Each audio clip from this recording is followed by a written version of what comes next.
काल से कौन जीता है?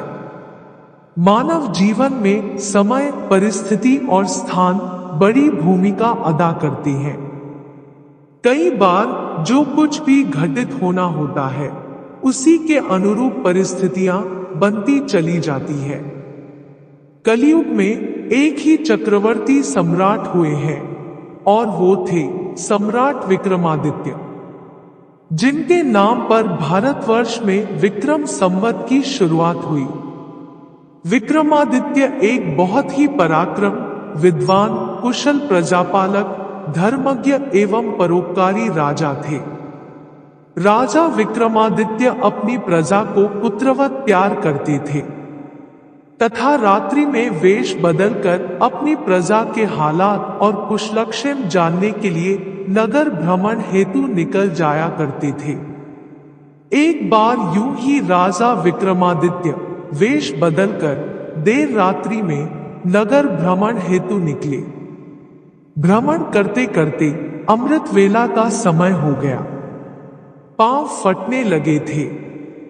भोर के इस समय राजा विक्रमादित्य नगर की परिक्रमा वाले मार्ग से गुजर रहे थे। मार्ग के दूसरी ओर घना जंगल प्रारंभ हो जाता था। अचानक राजा ने देखा कि एक नौजवान लकड़हारा कंधे पर कुल्हाड़ी लिए जंगल में प्रवेश कर गया और लकड़ी काटने के लिए एक ऊंचे वृक्ष पर चढ़ गया। तत्काल ही राजा विक्रमादित्य ने देखा कि एक भयानक रीछ दौड़ा आया और उसी वृक्ष पर चढ़ने लगा, जिस पर वह नौजवान लकड़हारा लकड़ी काट रहा था। रीछ को वृक्ष पर चढ़ते देखकर राजा को बड़ा अचंभा हुआ, क्योंकि रीछ तो वृक्ष पर कभी नहीं चढ़ सकता। उस नौजवान लकड़हारे ने जब रीछ को अपनी ओर आते देखा तो उसके हाथ पांव फूल गए। भय के कारण उसके हाथ से वृक्ष की टहनी छूट गई और पृथ्वी पर गिरकर उसके प्राण पखेरु उड़ गए। तब रीछ वृक्ष से नीचे उतरा और राजा के देखते ही देखते उसने एक सुंदर लड़की का रूप धारण कर लिया और जंगल के समीप ही स्थित एक कुएं की जगत अर्थात मुंडेर पर जाकर बैठ गई। राजा दूर खड़ा कौतूहल से यह सब देख रहा था और सोच रहा था कि यह लड़की बना हुआ रीछ अब क्या करेगा।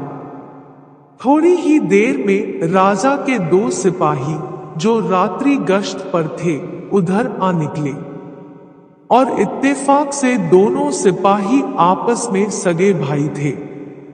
छोटे भाई की नजर जब कुएं की मुंडेर पर बैठी उस सुंदर लड़की पर पड़ी तो बड़े भाई से बोला, देख भाई, कितनी सुंदर लड़की बैठी है।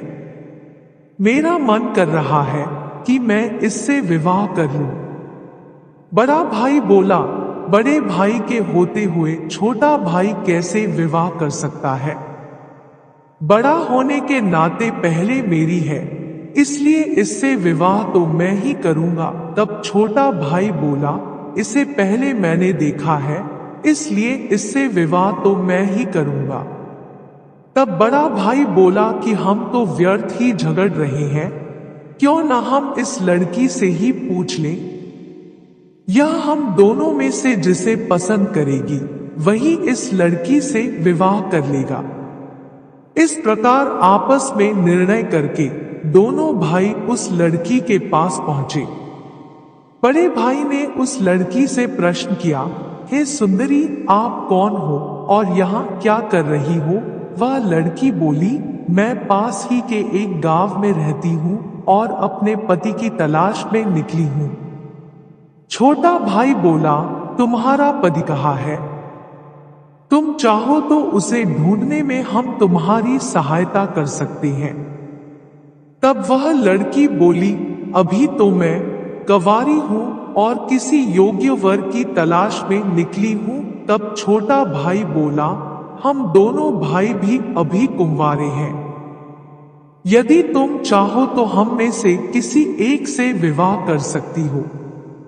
लड़की बोली, मैं तुम दोनों में से एक से विवाह कर लूंगी, परंतु मेरी एक शर्त है। दोनों भाई बोले, क्या शर्त है तुम्हारी? लड़की बोली, तुम दोनों में से जो भी अधिक बहादुर होगा मैं उसी से विवाह करूंगी। इतना सुनते ही दोनों भाई स्वयं को एक दूसरे से श्रेष्ठ सिद्ध करने की इच्छा रखते हुए आपस में युद्ध करने लगे। लड़ते लड़ते दोनों भाइयों ने तलवारें निकाली और एक दूसरे के पेट में आर पार कर दी। इस प्रकार तड़फड़ कर दोनों भाइयों ने अपने प्राण त्याग दिए। तब वह लड़की जोर से हंसी और उठकर एक दिशा की ओर चल पड़ी। यह लड़की छलावा अब क्या करेगी, ऐसा सोचते हुए राजा विक्रमादित्य भी थोड़ी थोड़ी दूरी रखते हुए उस लड़की के पीछे पीछे चलने लगे। अब तक सूर्य भगवान भी पूर्ण रूप से उदय हो चुके थे, परंतु सम्राट विक्रमादित्य एक रीछ के वृक्ष पर चढ़ने और फिर एक सुंदर लड़की का रूप बदलने की विचित्र घटना अपनी आंखों से देखकर अपनी सुध-बुध खो बैठे थे। उन्हें अपनी भूख प्यास व राजपाट के विषय में कुछ भी ध्यान न रहा। ध्यान रहा तो केवल उस रहस्य में सुंदर लड़की के विषय में जानने की जिज्ञासा। आता उस सुंदर लड़की का सावधानी पूर्वक दूरी बनाकर पीछा करते करते लगभग 200 कदम आगे चलने के बाद राजा विक्रमादित्य के विस्मय की सीमा न रही, क्योंकि राजा विक्रमादित्य के देखते ही देखते एकाएक वही सुंदर लड़की अब एक लड़की नहीं रही थी, अपितु एक जहरीले नाग का रूप धारण कर चुकी थी। वह जहरीला नाग अब बड़ी तेजी से आगे बढ़ने लगा। कुछ दूर आगे चलकर एक नदी बह रही थी। वह भयानक जहरीला नाग नदी किनारे पहुंचकर कुछ क्षण रुका और राजा के देखते ही देखते नदी में कूद गया। नदी के बीचों बीच एक नाव चल रही थी जिसमें 20-25 लोग सवार थे। वह जहरीला नाग उस नाव की तरफ बढ़ने लगा। सम्राट विक्रमादित्य किनारे पर खड़े यह सब कुछ देख रहे थे। देखते ही देखते वह जहरीला नाग उस नाव में कूद गया। नाग पर नजर पड़ते ही नाव में भगदड़ मच गई और अपनी जान बचाने के लिए लोग नाव से पानी में कूद पड़े। उनमें से जो लोग तैरना जानते थे वे तो तैरकर नदी से बाहर निकल गए और जो तैरना नहीं जानते थे वे सभी लोग पानी में डूबकर मर गए। थोड़ी देर के बाद वह नाग नदी से बाहर निकला और नदी के किनारे किनारे आगे बढ़ने लगा। सम्राट विक्रमादित्य उसके पीछे पीछे चलने लगे। कुछ दूर जाकर राजा विक्रमादित्य को एक बार फिर आश्चर्यचकित होना पड़ा, क्योंकि उस नाग ने एक बार फिर अपना रूप बदला। अब वह एक वृद्ध ब्राह्मण के रूप में था। राजा विक्रमादित्य ने सोचा कि इस बलय रहस्यमय प्राणी के विषय में जानकारी लेने का अब उचित अवसर है, क्योंकि इस समय यह बलय एक वृद्ध ब्राह्मण के रूप में है। अब मैं इससे इसके बारे में सुगमता से पूछ सकता हूं। यह सोचकर राजा विक्रमादित्य शीघ्रता से उस रहस्यमय ब्राह्मण की ओर बढ़ने लगे। राजा विक्रमादित्य तो उस छलावे रहस्यमय बलय का पीछा कर रहे थे।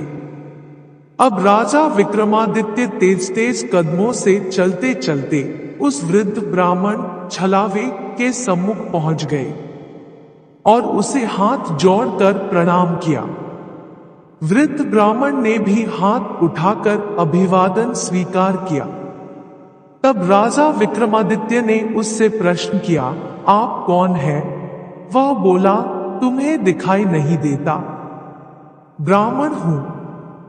राजा बोला, आप असत्य बोल रहे हो, आप ब्राह्मण तो नहीं हो। वह बोला, तो फिर तुम ही बता दो मैं कौन हूं? राजा बोला, तुम वो नहीं हो जो नजर आ रहे हो। वह बोला, मैं जो कुछ भी हूं, तुम्हें इससे क्या लेना देना। तुम अपने काम से काम रखो और अपना रास्ता ना हो।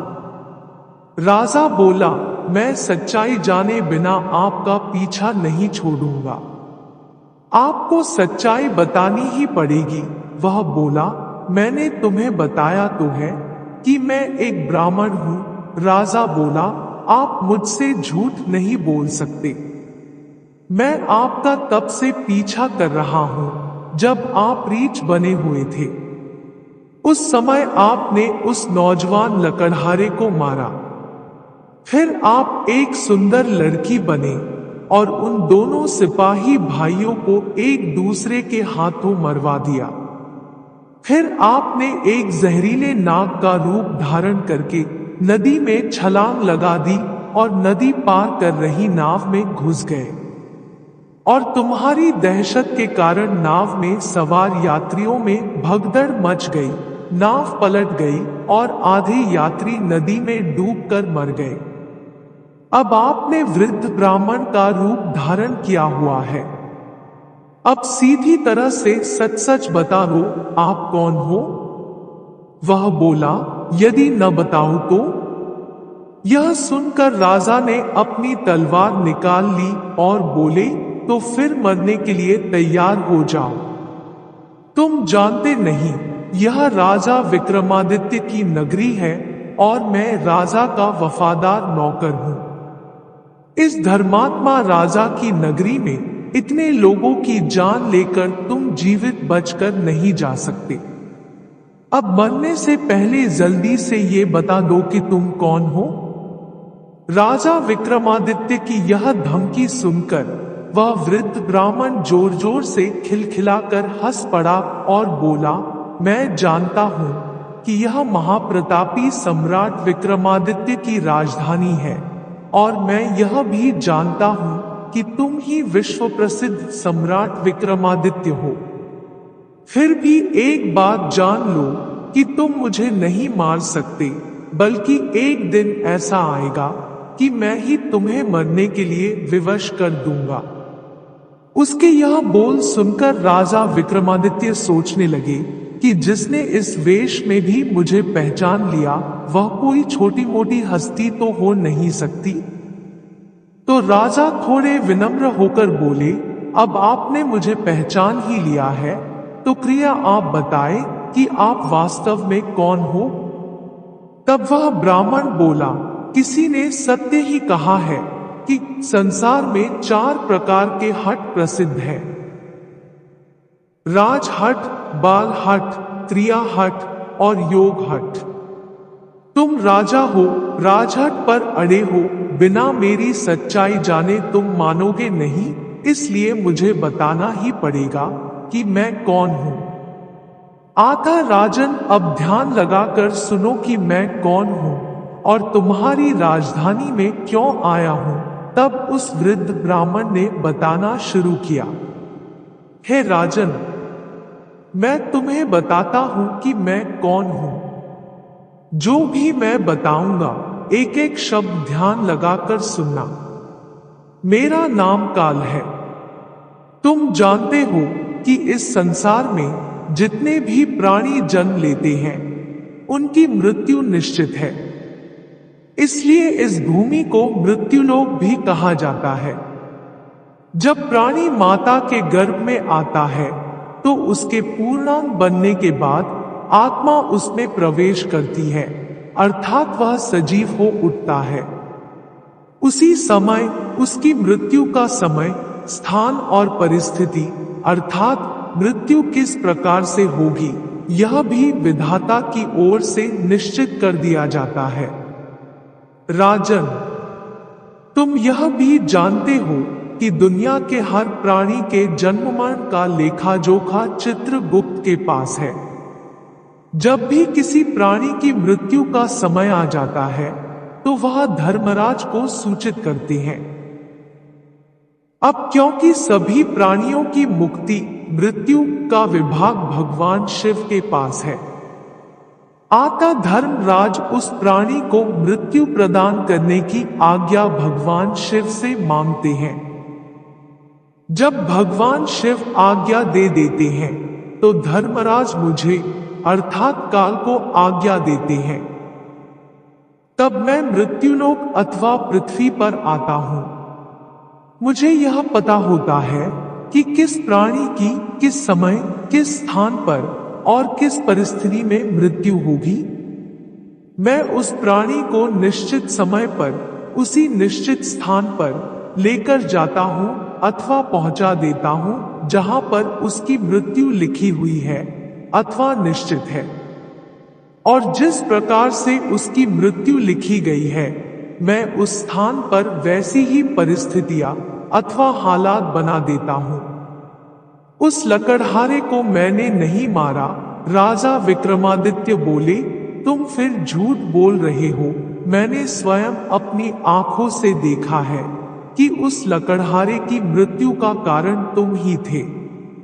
वृद्ध ब्राह्मण बोला, बेशक कारण मैं बना था, लेकिन सांसारिक लोग तो यही समझते हैं कि लकड़हारे की मृत्यु वृक्ष से गिरकर वृक्ष का टहनी टूटने के कारण हुई है। और फिर मुझे तो मृत्यु देव धर्मराज के आदेश का पालन करना ही पड़ता है। उसकी मृत्यु वृक्ष पर से गिरने के कारण लिखी गई थी, इसलिए मैंने रीछ बनकर वैसी ही परिस्थितियां व हालात पैदा कर दिए। नहीं तो जरा सोचो, यदि असली रीछ होता तो क्या कभी पेड़ पर चढ़ पाता? कदापि नहीं। परंतु वह तो मैं था और मेरे लिए तो कुछ भी असंभव नहीं है। अगर उन सिपाही भाइयों की बात करें तो उनको भी मैंने नहीं मारा। उनकी मृत्यु एक दूसरे के हाथों लिखी थी। अतः उनके लिए मुझे सुंदर लड़की बनना पड़ा। नाव में सवार कुछ लोगों की मृत्यु पानी में डूबने से लिखी थी, इसके लिए मुझे भयानक नाग का रूप धारण करना पड़ा। राजन, मुझे लगता है कि अब तो आप अच्छी तरह समझ गए होंगे कि मैं कौन हूं और तुम्हारी नगरी में क्यों आया था। और यह भी समझ गए होंगे कि समय, स्थान और परिस्थिति की सांसारिक प्राणी के जीवन में कितनी बड़ी भूमिका होती है। राजा विक्रमादित्य ने वृद्ध ब्राह्मण रूपी काल की बात बड़े ध्यान से सुनी और गंभीर हो गए। काल कहने लगा, हे राजन, अब मैं चलता हूं। राजा विक्रमादित्य बोले, हे कालदेव, आपने मुझे बहुत अच्छी जानकारी दी है, जिसके लिए मैं आपका बहुत आभार व्यक्त करता हूं। कृपया जाने से पहले मेरे एक और प्रश्न का उत्तर देते जाइए। कालदेव बोले, पूछो, क्या पूछना चाहते हो? शीघ्र पूछो, मेरे पास इतना समय नहीं है। राजा विक्रमादित्य बोले, कृपा करके मुझे यह बताइए कि मेरी मृत्यु कब, किस स्थान पर और किस प्रकार से होगी? कालदेव बोले, हे राजन, मैं यह तो बता सकता हूं कि तुम्हारी मृत्यु कहां और किस प्रकार से होगी, परंतु यह नहीं बता सकता कि तुम्हारी मृत्यु कब होगी। राजा विक्रमादित्य बोले, हे कालदेव, मृत्यु का समय बताने में आपको क्या आपत्ति है? कालदेव बोले, हे राजन, यदि मैंने पहले ही आपको मृत्यु का समय बता दिया तो इसी क्षण से आप चिंताग्रस्त हो जाओगे, और आप तो जानते ही हो कि चिंता चिता समान होती है। अभी तो आपको अपने शासनकाल में बहुत से शुभ और जन कल्याण के कार्य करने हैं।